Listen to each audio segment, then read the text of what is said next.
Есть. Вы даете право на нашу беседу, ее запись и ее последующую публикацию? Ну да. Да. Представьтесь, пожалуйста, как вас зовут? Головенский Алексей Сергеевич. Число, месяц, год рождения? 22 февраля 1990 года рождения.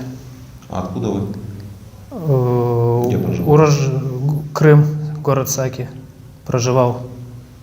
Проживал Крым, Да. город Саки. Какая ваша должность и звание? Должность командир авиационного звена, майор. Летал на самолетах Су-30СМ. Смотрите, я вам еще раз напоминаю, что у нас добровольная беседа. То есть вы можете задавать и встречные вопросы, если вас что-то интересует. А на какие-то вопросы, на которые вы не хотите отвечать, вы можете на них спокойно не отвечать. То есть вы сами дали право на эту беседу, соответственно, я вас спрашиваю, вы там как хотите, так и отвечаете. Правильно? Понятно. Не хотите, не отвечаете. Расскажите, пожалуйста, вообще вашу историю, где вы служили, где вы учились, как попали в Украину и как попали в плен. Ну, учился я в 2007 году, поступил в Краснодарское училище летчиков, где учился 5 лет. После выпуска в 2012 попал лейтенантом по распределению в российскую авиационную часть, базирующуюся на территории Украины, в Республике Крым. Вот. Ну и в этой части служил постоянно в этой части служил.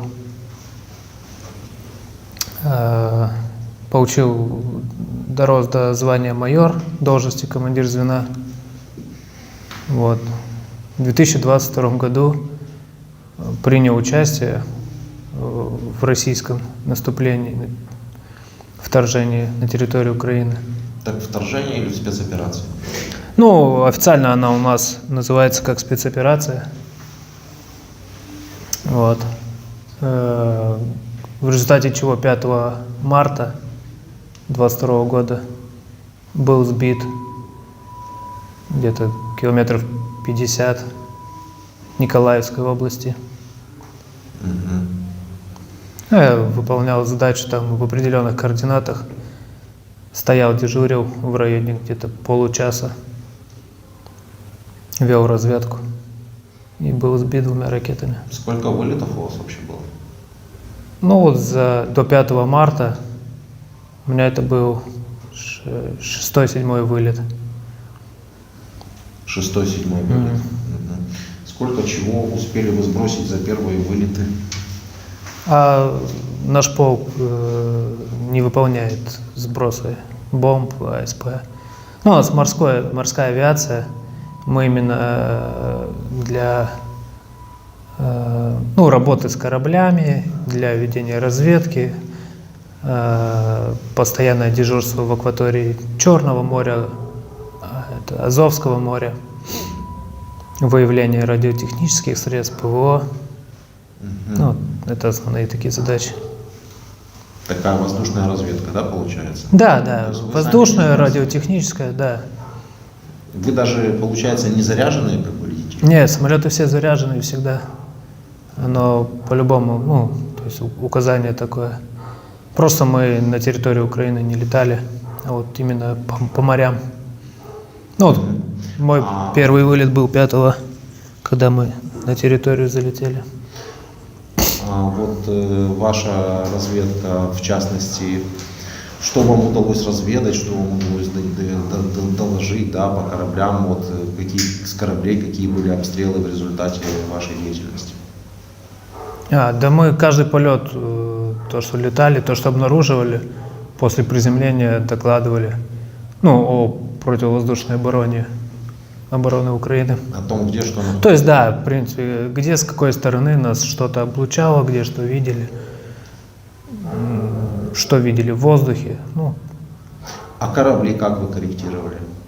А мы их никак не корректируем. Мы отдаем эти данные в разведку и все. Опять-таки, какие есть украинские корабли, где они находятся? Или как? Нет, противовоздушная оборона по берегу. Вы про корабли что-то говорили? Мы морская авиация, мы подчиняемся своим кораблям. Мы военно-морской флот. Ну, я вот здесь читаю, Су-30 предназначен для уничтожения воздушных целей днем и ночью в простых и сложных метеорологических Да. условиях, а также на фоне Земли при применении активных и пассивных моментов. Контроля воздушного пространства, блокирования аэродромов противника. Да. Да у него все задачи. Он Да, сейчас то есть, самолеты ну, делают он, многоцелевыми, то может, есть все что угодно. Да. Да. И вы, получается, говорите, что вы 6 раз просто летали на разведку? Да, 2 из них вообще на просто перебазирование было на другой аэродром. Просто морской полк, они, ну вот такая задача. Мы под кораблями, обеспечение там высадки десанта, патрулирование, акватория Азовского, Черного моря, все. В воздушный бой не вступали? Не. А мы, в принципе, я ни разу и не видел, чтобы... А как же так случилось, что вот такой вот разведывательный самолет избили? Ну, вот так, сам не знаю. Системы, ну ничего не показывал. То есть мы стояли спокойно, вот дежурили. Стояли, это вы летели, да? Не, это дежурили в одной точке. В какой? Ну, координаты дают, и мы что-то типа виража или коробочкой просто дежурим там. Дежурство это называется Дежур- выполнение, ну, грубо говоря, круги вы нарезаете Да, в да, одной да, точке да, в воздухе, да, правильно? да. И вот здесь вас сбивают. И вот мы полчаса дежурили, и нас сбили двумя ракетами. Получается, не один самолет сбили, 2 самолета сбили. Почему? Ну, вы имеете в виду, что вы штурман, да, получается? А, ну экипаж, да, у нас Ваш экипаж. два человека в самолете. А самолет был один. Да? С вами рядом, ну, не было. Да. Мы одни вот дежурили, из 106 тысяч. Мгм. И вы оба, получается, со штурманом катапультировались, если я все правильно понимаю. Но после второй ракеты я применил средства, средства катапультирования. Его принудительно выкидывает, и меня. Ну, короче, принудительно все выкидывает с самолета. Ну, там, в принципе, уже выкидывать некого, там, самолет в воздухе уже разрушился. Так, вы катапультировались, и вы, получается, парашют раскрылся, все нормально? Да, сразу Сбились. раскрылся. Ну, мы далеко друг от друга были. И вот 6 километров спускались на землю. Спустились. Спустились, и я приземлился в поле, там уже военнослужащие Украины, ждали уже внизу, подъехали на машинах. И... Я, если ничего не путаю, именно с вами была фотография, где какой-то фермер возле вас стоит, но точно не вы. Нет, это вот штурман. Это штурман. Да. Немного похож, вы немного похожи, на Ну, самом деле, да. с ним понял. Я, который в оранжевом костюме на коленях стоял вот в поле. Вот. Ну все, был взят в плен, далее отвезен в органы. А у вас было с собой табельное оружие? Ничего. Ни оружия, ни гранат, ни пистолетов, ничего. А как это вы офицер высшего там, Командного состава, и да, получается. без у вас стабильное оружие должно быть. На аэродроме оно выдается, вот мы на аэродроме Потом сидим, вы дежурим. идете к самолету и выбрасываете его. Почему сдаем? Просто сдаете? Ну, в ящик хранения Нет, как вы оружия. вылетели без стабильного оружия? Ну, мы летаем вот так без оружия. Мы летаем в специальном морском костюме. Именно в море. Мне в море куда пистолет девать? На дно идти с ним. Видели костюм морской вот этот? Да. Вот сапоги тоже все от Да, него. да. Сапоги Это я все. тоже обратил А вам внимание, не будто тяжело бы не будет по-разному. показать, потому что вот реально размеры сапог можете поднять ногу? Ну, 44-й, у меня 41-й, здесь 44-й. Он просто громадный. Не, ну, у меня специальный морской Снимешь костюм. отдельно, вот человек Да. выйдет, Он снимешь одевается, там, 3 слоя, короче, специальный костюм. Я, грубо говоря, становлюсь такой огромный, надутый. Это специальный костюм для приводнения. То есть в случае чего я Возьми катапультируюсь. своим телефоном, сними сапоги, пусть потом доложишь, если тебе так это правда интересно. Просто чтобы не устраивать всю историю. Впечатление, что они чуть-чуть великоваты. Да так и есть. А они специально большие, да, такие? Ну да, там потому что, короче, 2 костюма одеваешь, и они как раз уже вплотную получаются. Ты фото снял? Да. Я думал, ты видео нормально снимешь с разных сторон. Сейчас окей, хорошо. Интересная история получается. У вас, да, вот что я хотел спросить. Вообще на вооружении у пилотов табельное оружие какое? Пистолет Макарова, Пистолет Макарова? ПМ, да. А как давно его начали выдавать? Ну, сразу, как только офицерское звание получил.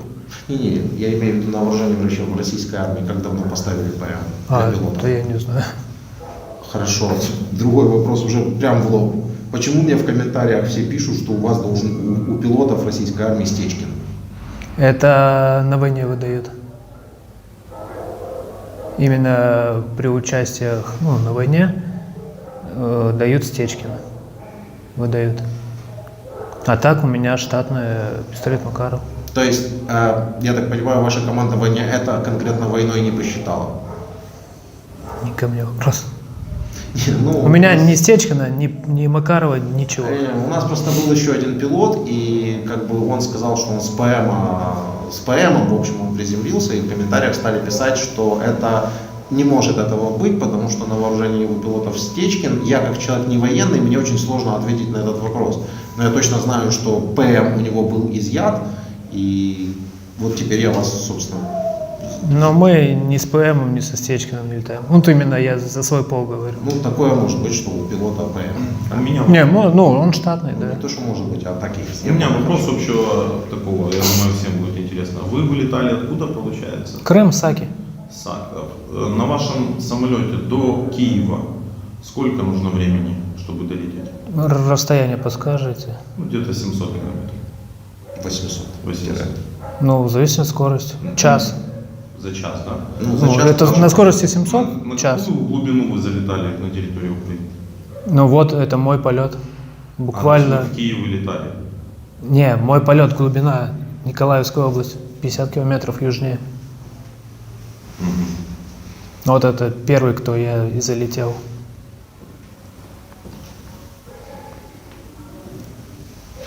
А правда, что штурман, который с вами летал, он откуда-то из Украины вообще? Не, Нет? не. Ну, он родился там где-то Могилевская область. Ну, только родился, как бы, и все. Все просто спрашивают, что он белорус. Говорит, да нет. Я понял. Ну, на референдуме на этом псевдореферендуме за присоединение Крыма к России вы, конечно же, голосовали.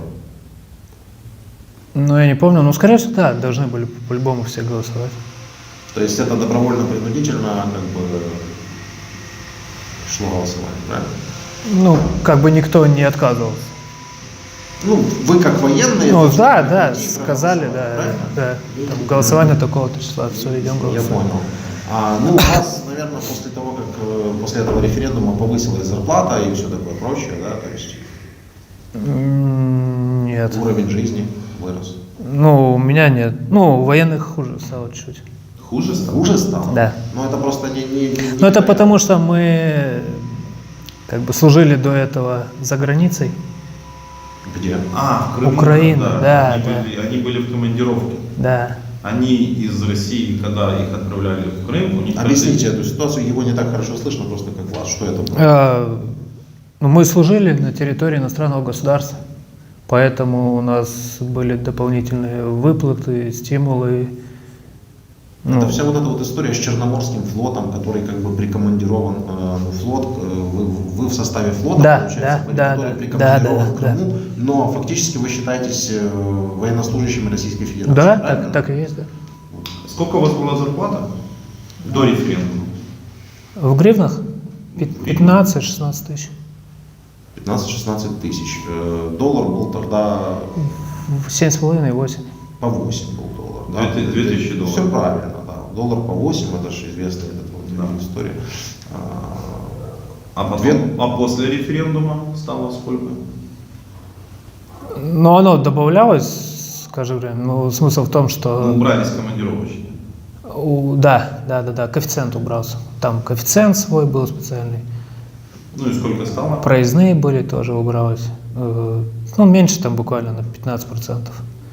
15-20%. Но Меньше на 15%. но доллар был уже тогда совсем другой, и это стало совсем другое. Ну да, в итоге вышло как бы по доллару, что там 400 стало 1000 долларов, грубо говоря.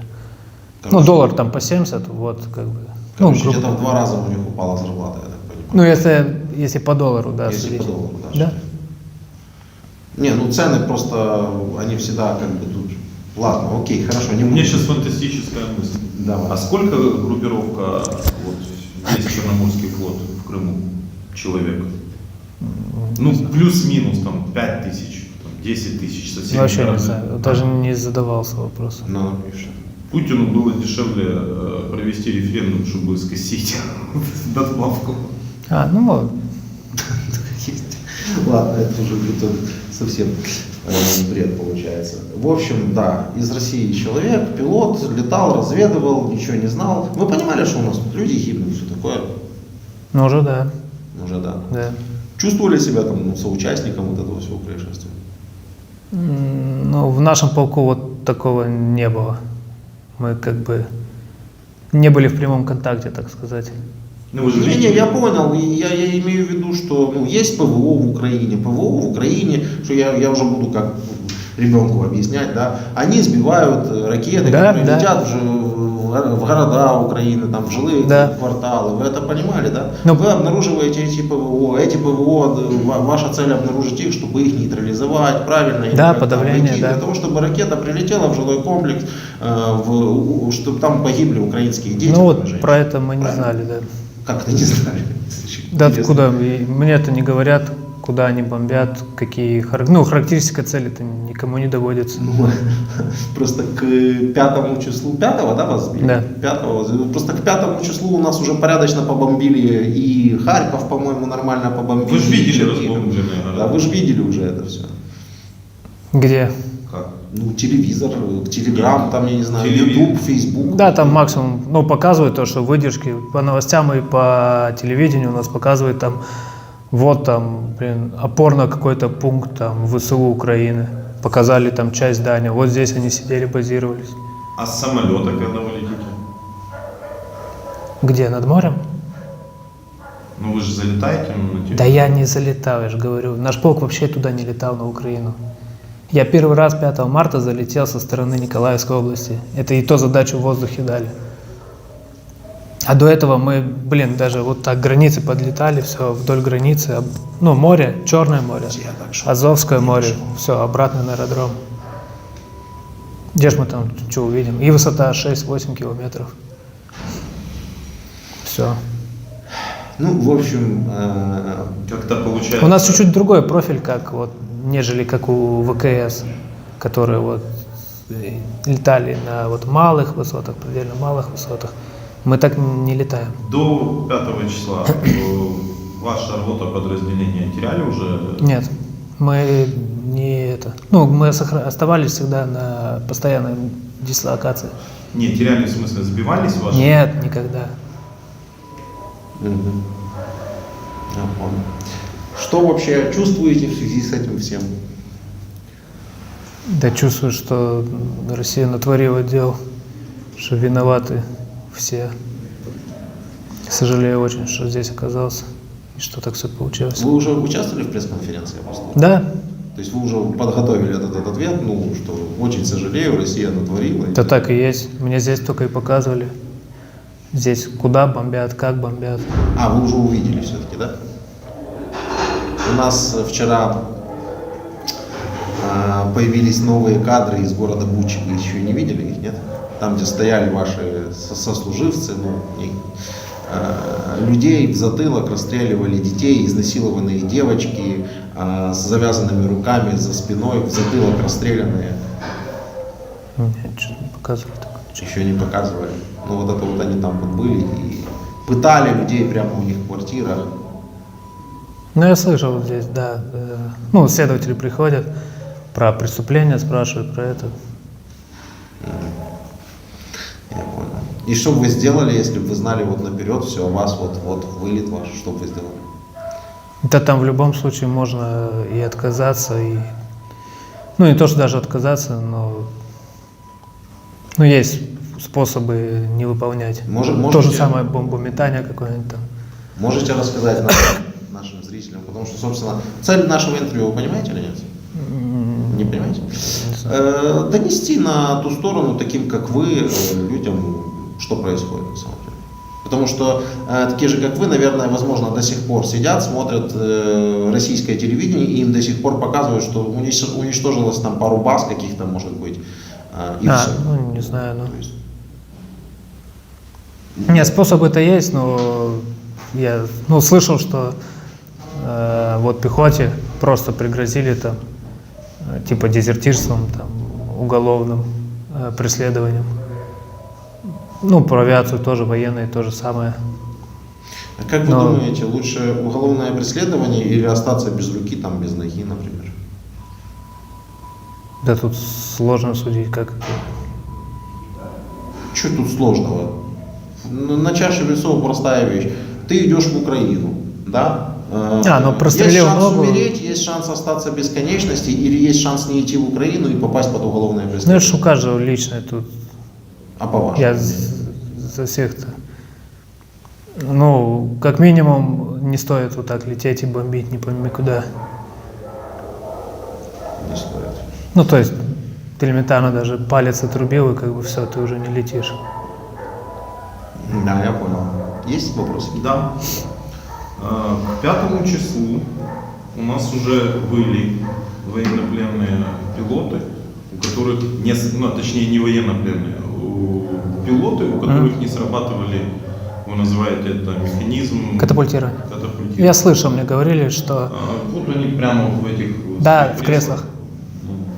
Вы как специалист в этой теме прокомментируете. Не должно быть такого. Она прям много как это... Короче, она по-любому должна сработать. Ну, в любом Если оно случае. не сработало, Либо это единичный косяк, то есть его давно не проверяли, годами не смотрели, не ухаживали за ним. ну минимум, по-моему, 4 лет. Ну да, я слышал, что говорили, что типа несколько, и причем подряд там буквально, типа за неделю там. Ну, говорили, что что-то там обрезают, отключают. Ну вы же как там инженер, представляете, как это все работает? У всех самолетов по-разному. У меня есть контроль, например, я захожу специально смотрю, что все зеленое, исправно, кресло исправно, первые патроны подключены, все есть. На старых нету. Ну там Су-27 какие-нибудь. Обслуживающий персонал самолета может вывести Да, механизм? конечно. То есть, Ну, может, да. то есть если кто-то поставит задачу сделать так, чтобы не сработало, Да, можно, да. Можно, конечно. и как вы это вот от себя можете сказать? Ну, потому что у вас... Ну, я не верю в это, но случай есть, Четыре подряд на поэтому протяжении как 3 бы дней. я уже, не знаю. То есть это ваше командование поставило, то есть все понимают, что если пилота возьмут в плен, это будет беда. Поэтому пусть если он катапультируется, он, наверное, с ним что-то будет не так. Тут не знаю, что начальство думает. Меня тоже сбили, я не знаю, о чем думало начальство. Ну, а вы что, начальство вините в том, что вас сбили? Нет. Я просто не могу судить, о чем они думают. Мгм. А как вы вообще оцениваете от себя действия Российской Федерации по проведению вот этой вот так называемой спецоперации? Я, честно говоря, цель не пойму до сих пор. Вообще не понимаю цель. Заголовок один. По факту наши войска в Киеве.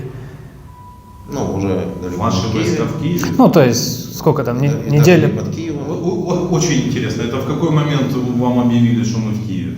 Это Не, уже когда они со стороны Белоруссии начинали заходить туда, под Киев. И? У вас Но, уже шампанское пили? Да почему? Спецоперация называлась спецоперация ДНР, а наши войска под Киевом. Но вы продолжали летать. Ну, а почему не летать? Ну, конечно, почему не летать? Вы же сами говорите, что я ничего не знал, ничего не понимал, просто летал. Сейчас вы говорите, что вы знали, что ваши войска под Киевом, как минимум. Ну да, на второй-третий день-то понятно было. Да, так, Что и самолеты, и вертолеты там сбивают. но при этом, так и самолеты, и вертолеты там сбивали, то есть вы понимали, что идет война уже, как бы? Ну А да, не да, так, да.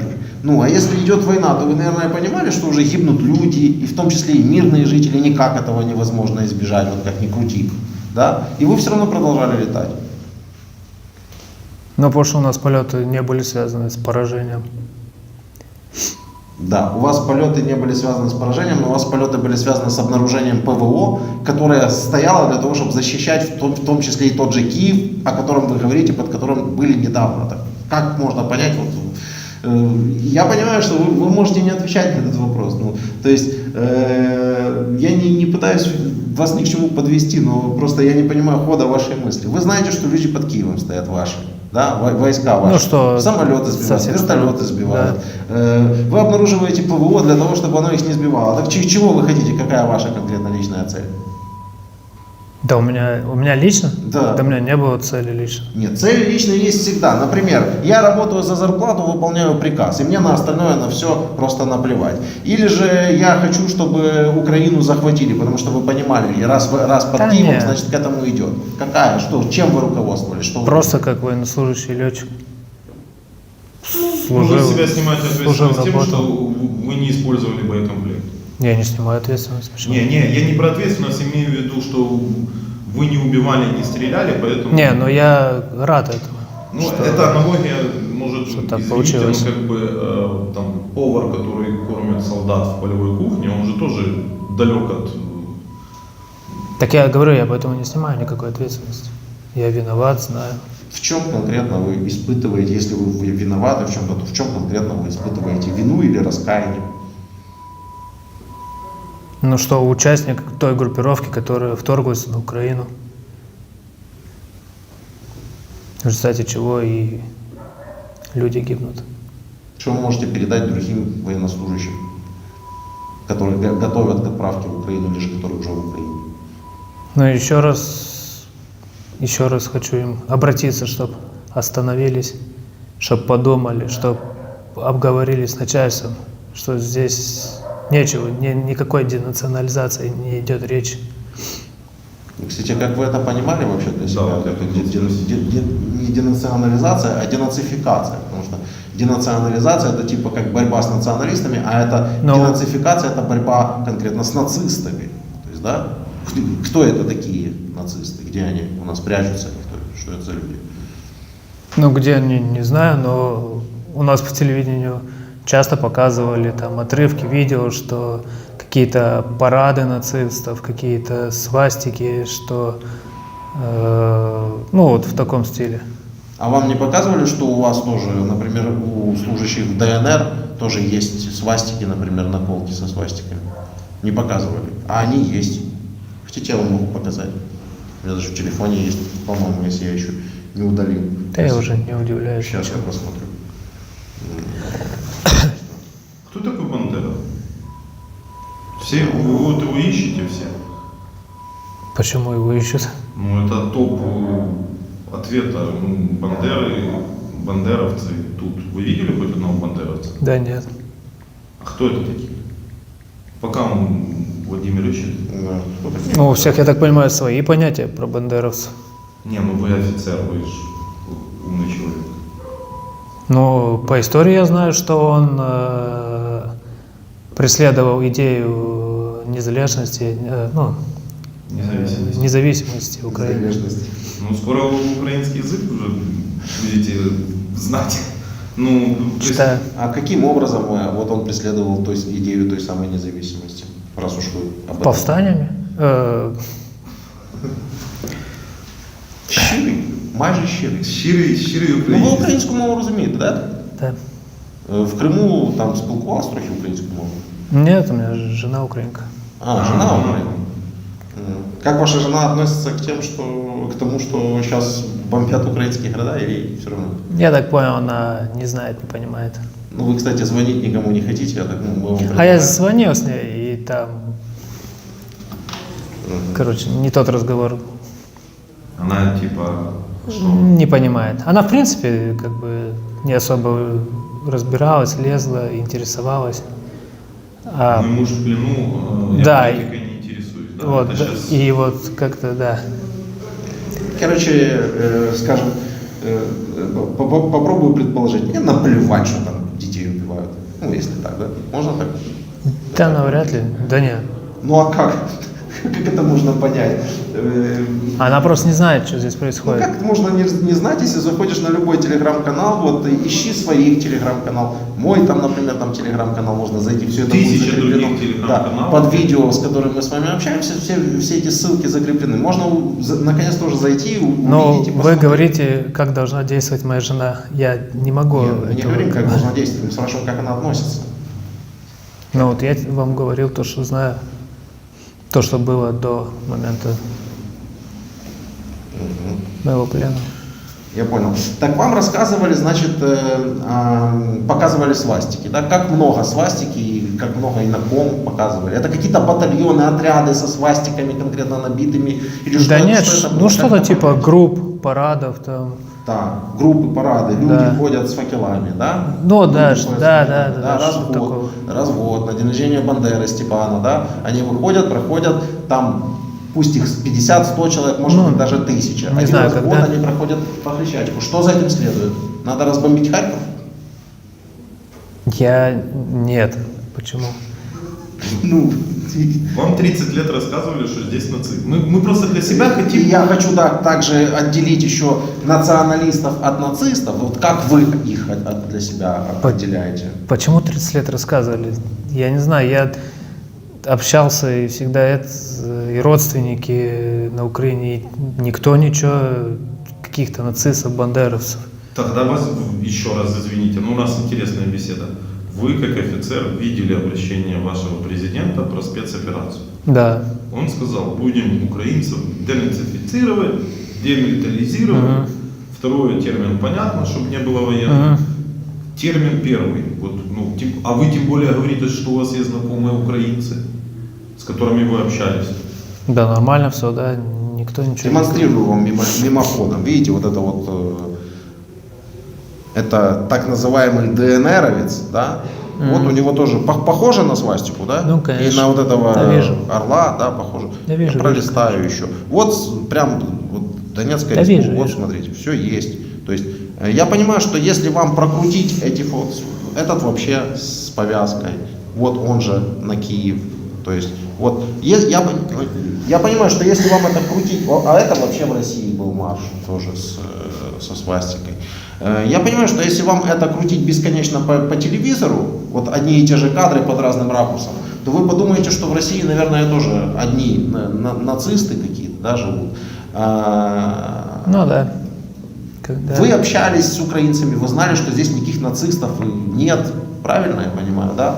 Вы женились. Ну, в общем, да. Националисты в любой стране есть свои. Да. Вы женились на украинке, и вы полетели выполнять замысел вашего главнокомандующего по уничтожению Украины. Можно заключить это или нет? То есть сделать вывод. Ну, в общем, получилось так.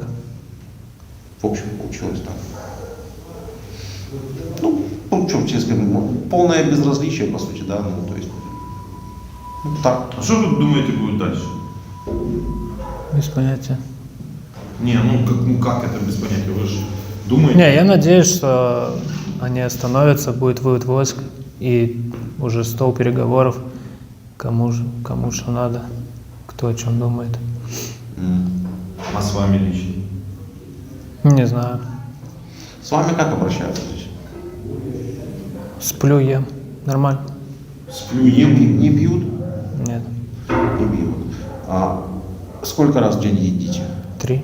3 раза в день. А у нас люди по подвалам сидят по неделе без еды и без питья. В том числе и с детьми. Как вы себя чувствуете при этом? Стыдно, конечно, неправильно. Я думаю, достаточно. Ну, последний вопрос, он по сути формальный, неформальный. То, что мы делаем как журналисты, оцените, пожалуйста, нужно это делать или не нужно. Ну, нужно, конечно. Для чего? Но правильная информация это должна доходить до людей. Дезинформации это везде много, со всех сторон. И людям как бы правду рассказывать, что где как происходит,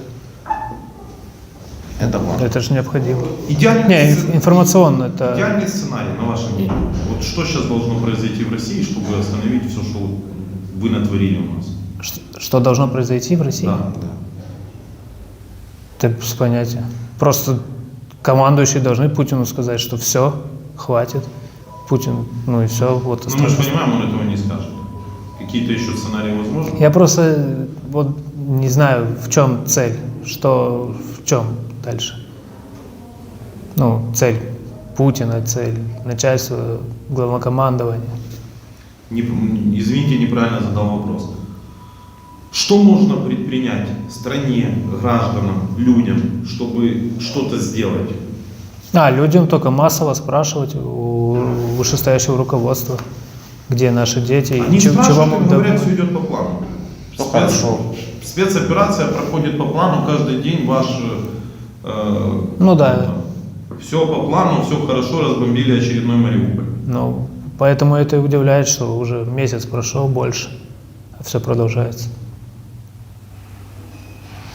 Вы, кстати, хочу сказать, вы штурмана своего видели после задержания? Хоть раз? Да. Он находится рядом, ну где-то возле вас?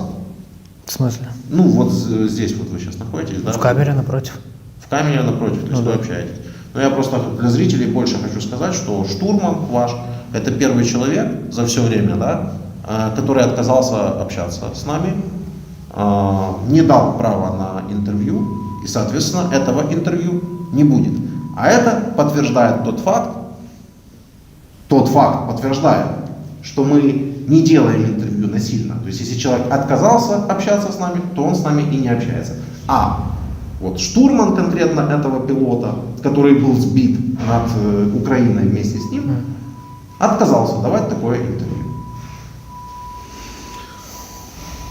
Ну, Все? Ну, как бы, да, наверное. Ну так как бы да. Передайте привет супруге, она увидит видео, я думаю. не хочу. Ну, я думаю, она увидит. Не Что вы хочу. живы, здоровы. Наищи своих телеграм-канале, сможете посмотреть интервью, да, все знают. Окей.